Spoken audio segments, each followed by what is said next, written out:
오늘 우리에게 주신 하나님의 말씀은 마태복음 10장 42절의 말씀입니다. 신약성경 16면에 있습니다. 마태복음 10장 42절을 제가 봉독하겠습니다. 또 누구든지 제자의 이름으로 이 작은 자 중 하나에게 냉수 한 그릇이라도 주는 자는 내가 진실로 너희에게 이르노니 그 사람이 결단코 상을 잃지 아니하리라 하시니라. 윤희영 담임 목사님 나오셔서 세상의 중심이라는 제목으로 하나님 말씀 선포하시겠습니다. 할렐루야. 우리 옆에 있는 분과 함께 인사 나누시겠습니다. 사랑합니다. 축복합니다. 하나님은 당신의 편이십니다. 아멘. 감사합니다. 정세훈이라고 하는 시인이 있습니다. 이 시인의 글을 본 적이 있는데요. 몸의 중심이라고 하는 시였습니다. 그 시는 이렇게 기록되어 있습니다. 몸의 중심으로 마음이 간다. 아프지 말라고 어루만진다. 몸의 중심은 생각하는 뇌가 아니다. 숨 쉬는 폐가 아니다. 피 끓는 심장이 아니다. 아픈 곳, 어루만져 주지 않으면 안 되는 상처난 곳, 그곳으로 온 몸이 움직인다. 시인은 이 시를 통하여서 몸의 중심이 뇌도 폐도 심장도 아니고 오히려 몸의 아픈 곳이다 라고 이야기하고 있었습니다. 이와 비슷한 시를 또 본 적이 있는데요. 또 다른 시인인 박노해라고 하는 시인은 한 사람의 이야기를 가족으로 확장하여서 표현한 것을 볼 수 있었습니다. 그의 시 가운데 나 거기 서 있다 라고 하는 시가 있는데요. 그 시 가운데 이런 표현이 또한 있습니다. 몸의 중심은 심장이 아니다. 몸이 아플 때 아픈 곳이 중심이 된다. 가족의 중심은 아빠가 아니다. 아픈 사람이 가족의 중심이 된다. 우리는 보통 지금까지 몸의 중심은 머리 또는 심장이라고 생각하여 왔습니다. 가족의 중심은 당연히 아버지 또는 어머니, 부모님일 것이라고 생각해 왔습니다. 그런데 이들 시인의 표현에 의하면 아픈 곳이 몸의 중심이고 아픈 사람이 가족의 중심입니다. 실제로 손가락 끝에 가시라도 하나 박히면 그 통증으로 인하여서 하루 온종일 생각도 마음도 다른 곳으로 가지 아니하고 그 아픈 손가락을 향하여 모든 것이 집중되었던 기억이 있습니다. 가족 중 한 사람이라도 아프면 온 가족이 그 아픈 한 사람으로 인하여서 마음이 아프고 우울하였던 경험이 있지요. 실은 이러한 마음이 바로 하나님께서 하나님의 형상대로 창조하신 인간에게 주신 하나님의 마음입니다. 세상은 약육강식, 적자생존에 대하여 이야기하면서 물질과 권력과 힘을 가진 이들이 세상의 중심이라고 이야기하지만 실은 하나님이 세우신 이 세상은 약자, 아픈 자, 상처받은 자, 즉 작은 자가 세상의 중심입니다. 하나님은 오늘 이 시간 우리에게 분명히 이야기하고 계시는데요. 세상의 중심은 작은 자라고 말씀하고 계십니다. 사랑하는 교회 여러분, 기억하시기 바랍니다. 가장 작은 자가 세상의 중심입니다. 우리 몸에서 가장 연약한 곳이 우리의 몸의 중심입니다.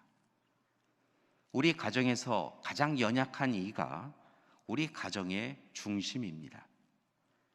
그런 점에서 우리 교회의 중심은 목사나 장로가 아니라 우리 교회에서 작고 연약한 자라고 생각하는 이들입니다. 제일 처음 우리 교회를 방문하신 분이 바로 우리 교회의 중심입니다. 우리 교회 유아부 자녀들이 우리 교회의 중심입니다. 그것이 바로 하나님의 법칙인 것입니다. 따라서 이제 우리는 하나님의 뜻을 계속하여 붙잡고 가정, 교회, 세상에서 가장 작은 자를 중심으로 여기고 그들을 우선적으로 배려하며 살아가야 될 줄 믿습니다. 그렇다고 한다면 구체적으로 어떻게 작은 자를 존중하고 배려하며 살아가야 할까요? 오늘 말씀을 통하여 지혜를 구하고자 합니다. 오늘 말씀이 포함되어 있는 마태복음의 말씀은 이렇게 조금 구성되어 있는 것을 봅니다. 마태복음 5장에서 7장의 말씀은 여러분이 잘 아시는 산상수훈이 기록되어 있습니다. 예수님께서 제자와 따르는 무리들을 산으로 데리고 가셔서 그곳에서 하나님의 말씀을 가르치시고 그들로 하여금 깨닫게 해 주시지요. 이렇게 말씀을 가르치신 이후에는 8장과 9장의 말씀을 보면 하나님이 허락하여 주신 이스라엘 땅을 이곳저곳 다니시면서 많은 이들을 고치시는 이적 사건이 기록된 것을 볼 수 있습니다. 병든 이들을 치유해 주셨고 귀신에 걸린 이들에게서 귀신을 축출하여 주셨습니다. 아프고 힘들어하는 이들에게 손을 내밀어 주셔서 그들의 손을 맞잡아 주셨지요. 그리고 이제 10장에 이르게 되어지면 12 제자를 부르셔서 전도 여행을 떠나보내시는 것을 볼 수 있습니다. 감사한 것은 12 제자를 세상으로 보내시면서 그들을 홀로 보내신 것이 아니라 성령의 인도하신 가운데 하나님의 능력 가운데 그들도 똑같이 병치유를 할 수 있도록 귀신을 축출할 수 있도록 또 하나님의 복음을 잘 전달할 수 있도록 지혜와 능력을 허락해 주셨습니다. 그리고 그렇게 예수님께서는 전도 여행을 떠나는 제자들에게 2가지의 당부의 말씀을 전하고 계신 것을 볼 수 있는데요. 말씀을 보면 첫 번째, 하나님 나라의 복음을 전할 때 존중받지 못하고 세상 사람들로부터 조롱과 멸시를 당하게 되어질 때에도 결코 두려워하지 말고 담대하라고 그렇게 복음을 전하라고 당부하고 계신 것을 봅니다. 담대하게 복음을 전하라.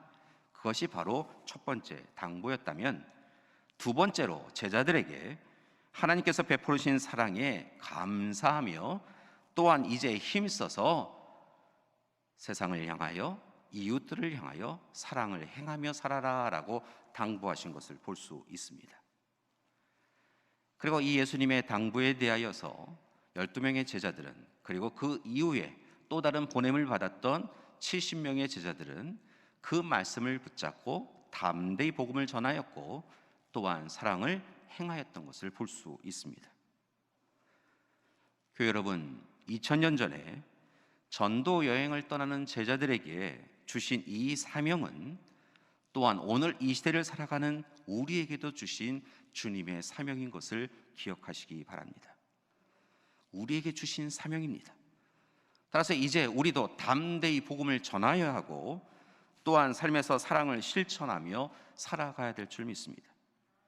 특별히 오늘 본문 말씀처럼 작은 자, 보잘것없는 사람인 우리를 위하여서 이 땅에 오셔서 십자가에서 죽기까지 사랑을 베풀어 주신 그 예수님의 사랑에 감사하며 이제 또한 우리도 하나님의 마음이 향하여 있는 또 다른 작은 자에게 다가가서 먼저 정성을 다하여서 냉수 한 그릇을 사랑으로 대접하며 살아야 될 줄 믿습니다.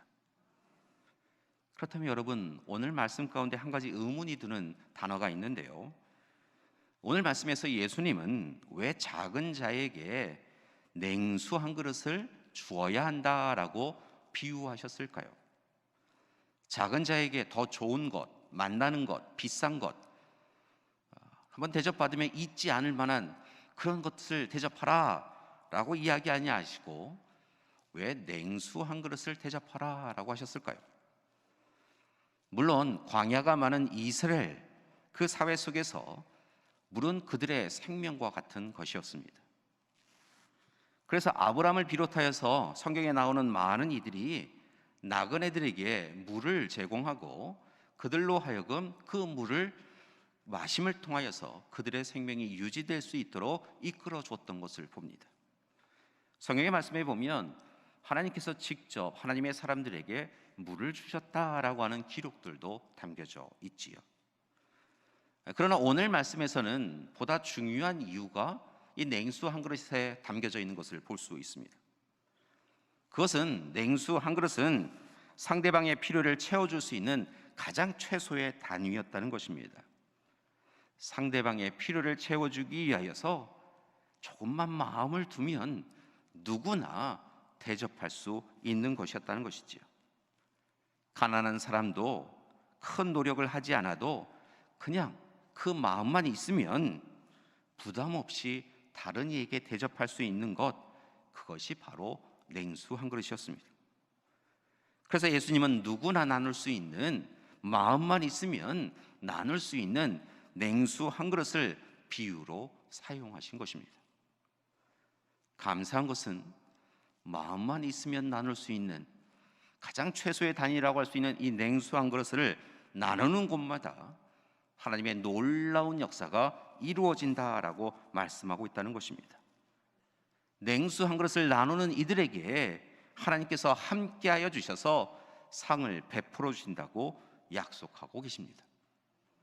즉, 전도 여행을 떠난 제자들에게 만약 누군가가 그 제자들을 안쓰럽게 여기고 그들에게 냉수 한 그릇을 대접하면 하나님께서는 그 손길을 잊지 아니하시고 그 마음을 기억하시고 그에게 분명히 상을 베풀어 주실 것이다 라고 약속하고 계신 것입니다. 이것만이 아닙니다.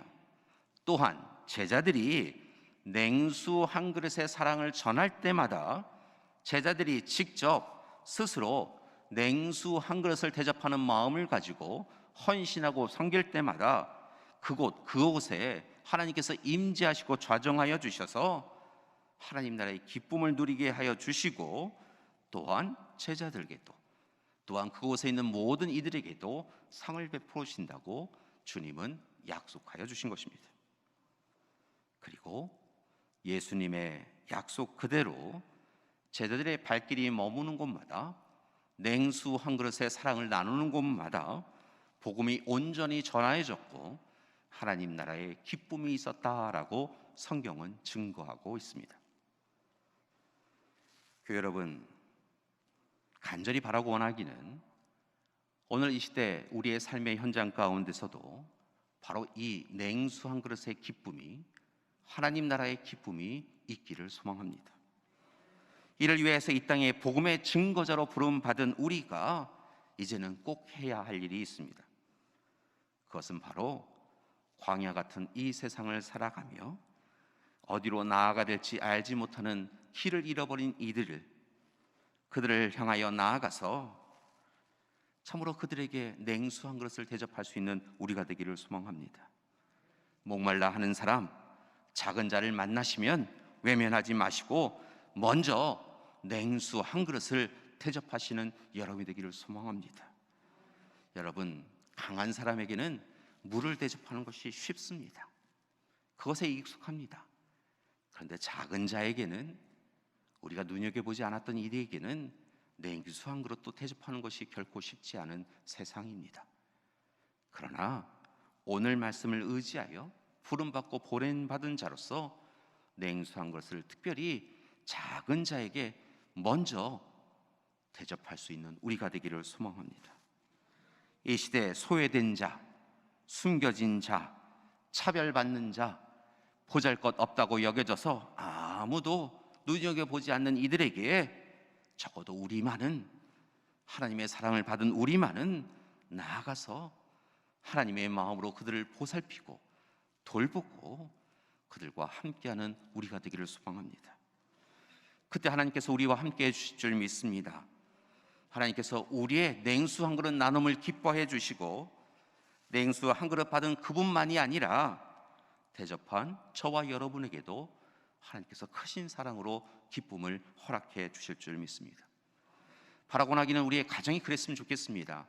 우리 교회가 그랬으면 좋겠습니다. 이 지역사회가 그랬으면 좋겠습니다. 여러분의 섬김과 헌신을 통하여 가정과 교회와 지역사회가 하나님 나라의 기쁨을 온전히 누리기를 간절히 기도드립니다. 이제 작은 자인 우리가 또 다른 작은 자들과 함께 이룰 하나님 나라를 소망하며 세 가지를 여러분에게 제안하고자 합니다. 첫 번째, 이제부터는 주님의 마음을 품기를 소망합니다. 여러분, 우리의 의지와 우리의 노력으로 되는 것이 아닙니다. 냉수 한 그릇을 나누는 것도, 냉수 한 그릇의 사랑을 통하여 하나님 나라를 이루는 것도 우리의 마음 갖고는 되지 않더라는 것입니다. 주님의 마음을 품는 우리가 되기를 소망합니다. 주님의 마음은 어떠하였습니까? 예수님은 높고 높으신 분이셨지만 이렇게 낮고 천한 곳으로 오셨습니다. 그리고 피조물의 아픔에 함께 해주셨습니다. 상처받아 힘겨워하는 이들을 외면하지 아니하시고 그들에게 찾아가 도닥여 주셨고 병을 치유해 주셨습니다. 이러한 주님의 마음을 품는 우리가 되기를 소망합니다. 주님의 마음이 우리의 마음과 같아지기를 소망합니다. 정확하게 말씀을 드리면 주님이 우리의 의지대로 행하시는 것이 아니라 이제는 우리가 주님의 마음을 품고 주님 뜻대로 살아가기를 간절히 기도합니다. 그렇다면 주님의 마음을 어떻게 품어야 할까요? 여러분, 우리 스스로 연약해지기를 소망합니다. 여러분, 연약해져야 합니다. 때로 우리의 삶을 들여다보면 우리가 너무 강하여서, 우리 스스로 우리 자신이 너무 온전하다 생각하여서, 우리의 뜻과 계획이 너무 강하여서 주님 없이 살아갈 때가 너무도 많은 것을 봅니다. 그리고 그때는 우리의 삶을 주님의 마음으로 살아가는 것이 아니라 우리의 탐욕과 욕망으로 가득한 우리의 마음으로 살게 되는 것이지요. 사랑하는 교회 여러분, 주님의 마음을 품기 위하여 주님이 그리하셨던 것처럼 스스로 연약해지기를 소망합니다. 주님 없이는 살 수 없습니다. 주님의 은혜 없이는 살 수 없습니다. 고백하며 오히려 연약해지는 우리가 되기를 소망합니다. 예수님처럼 스스로 비우고 내려놓아야 합니다. 그리고 이제 그렇게 얻은 주님의 마음으로, 아니 처음에 하나님의 창조 때에 우리에게 허락하셨던 그 하나님의 마음, 주님의 마음, 그 마음으로 회복하여서 따뜻한 시선으로 서로를 바라보아야 될 줄 믿습니다. 여러분, 사람을 대할 때 주님께 하듯 해야 합니다. 억지로가 아니라 기쁜 마음으로 서로를 섬겨야 합니다. 원망과 미움으로 상대를 바라볼 것이 아니라 긍휼과 자비의 마음으로 서로를 대해야 한다는 것입니다. 그렇게 주님의 마음으로 서로를, 특별히 작은 자를 바라보는 우리가 되기를 소망합니다.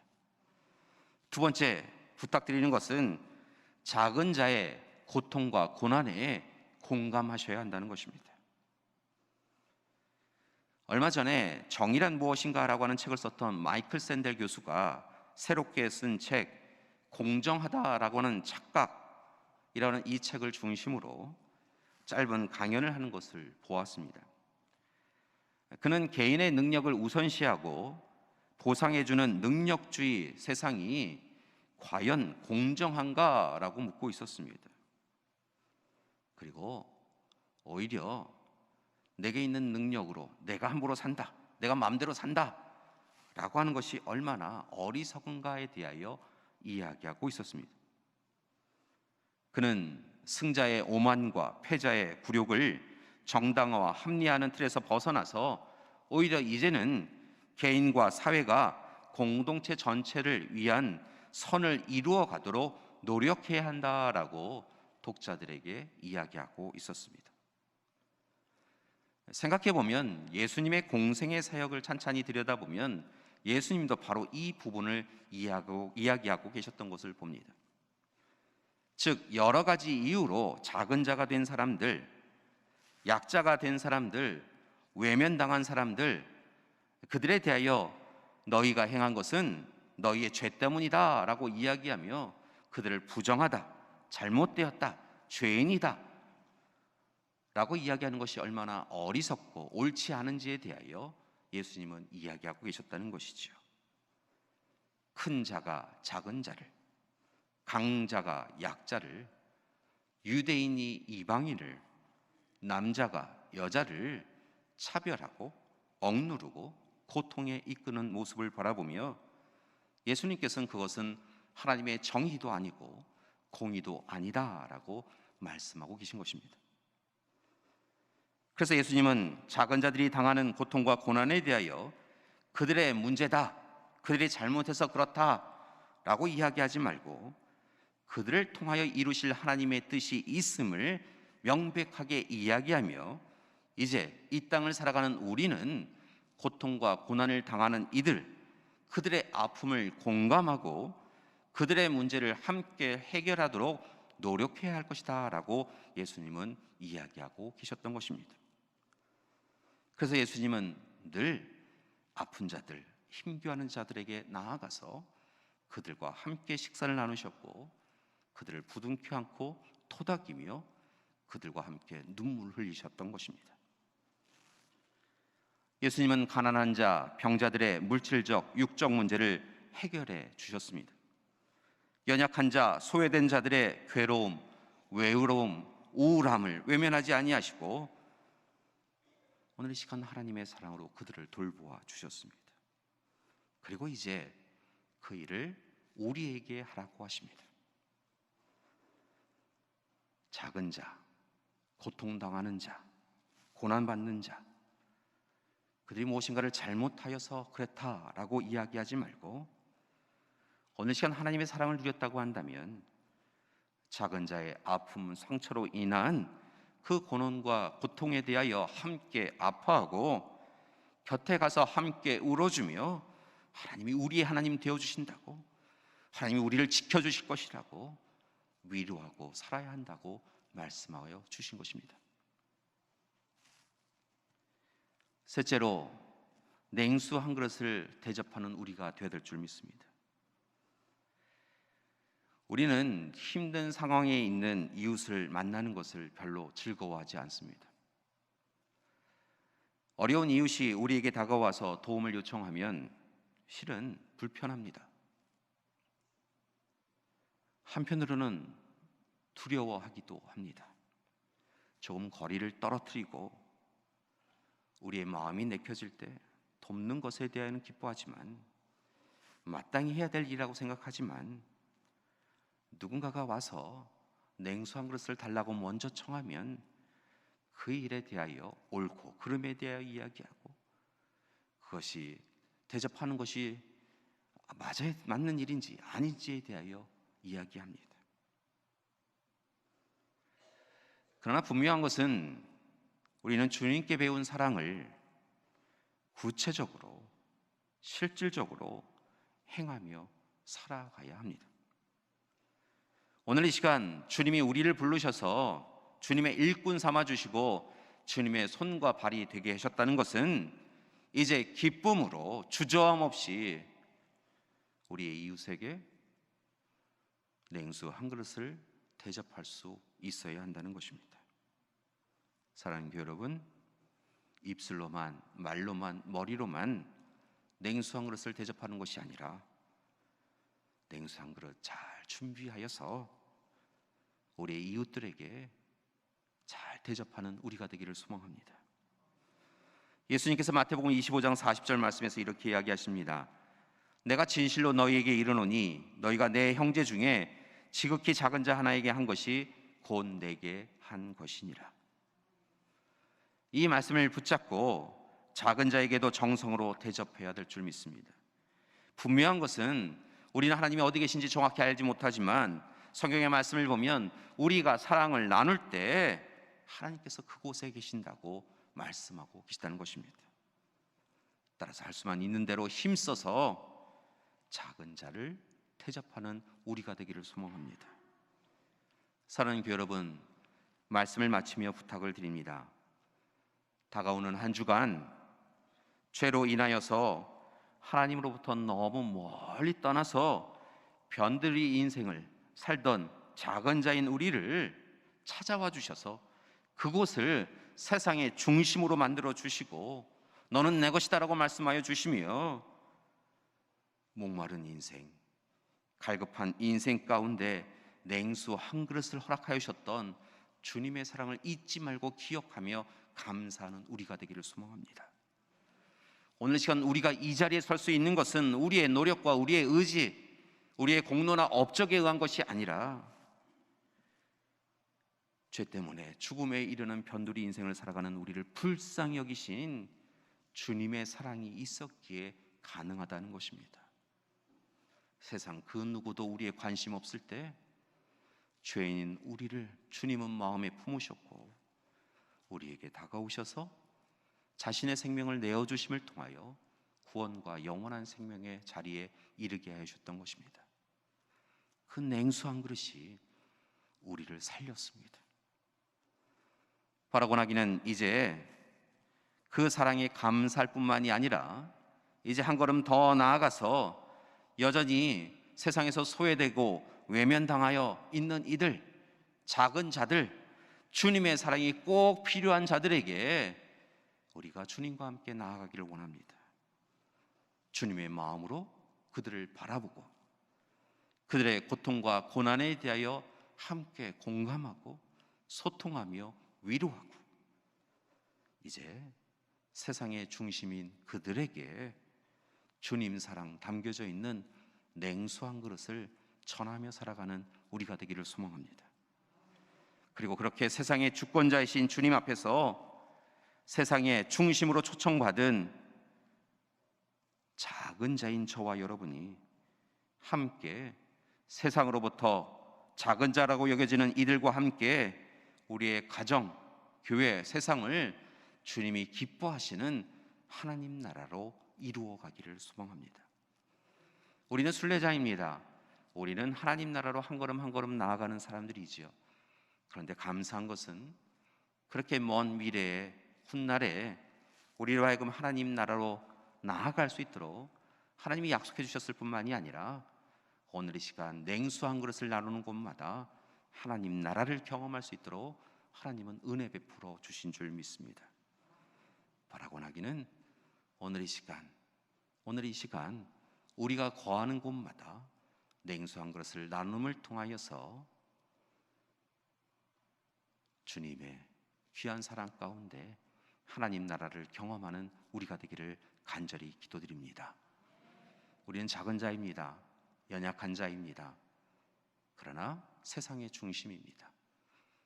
분명한 것은 이제 세상의 중심이 되어져서 하나님의 사랑을 받는 우리가 작은 자, 연약한 자, 병자, 눈물 흘리는 자, 쓰러져 있는 자, 세상의 중심인 그들을 주님의 사랑으로 품을 때 그곳에서 주님께서 함께하여 주시고 하나님 나라의 온전한 기쁨을 우리에게 회복시켜 주실 줄 믿습니다. 하나님 나라의 기쁨이 다가오는 한 주간 우리 믿음의 가족들에게 풍성히 내리시기를 간절히 기도드립니다. 함께 기도하시겠습니다. 사랑의 하나님, 작고 연약한 자들이었던 우리에게 찾아오셔서 우리를 품어주시고 죄에서 자유롭게 하여 주셨사오며 또한 세상의 중심 삼아주시고 하나님 나라 경험하게 해주셨사오니 감사드립니다. 이제 우리 또한 주님의 사랑으로 작은 자들을 바라보게 하여 주시옵시고 그들의 아픔을 함께 위로하게 하여 주시옵시며 바라고나 아끼는 정성으로 냉수 한 그릇을 대접할 수 있는 우리 되게 하여 주시옵소서. 그리하여 하나님 바라고나 아끼는 우리가 서 있는 가정, 교회, 이 지역사회가 하나님 나라의 기쁨을 온전히 누리게 하여 주시옵소서. 예수님의 이름으로 기도드립니다. 아멘.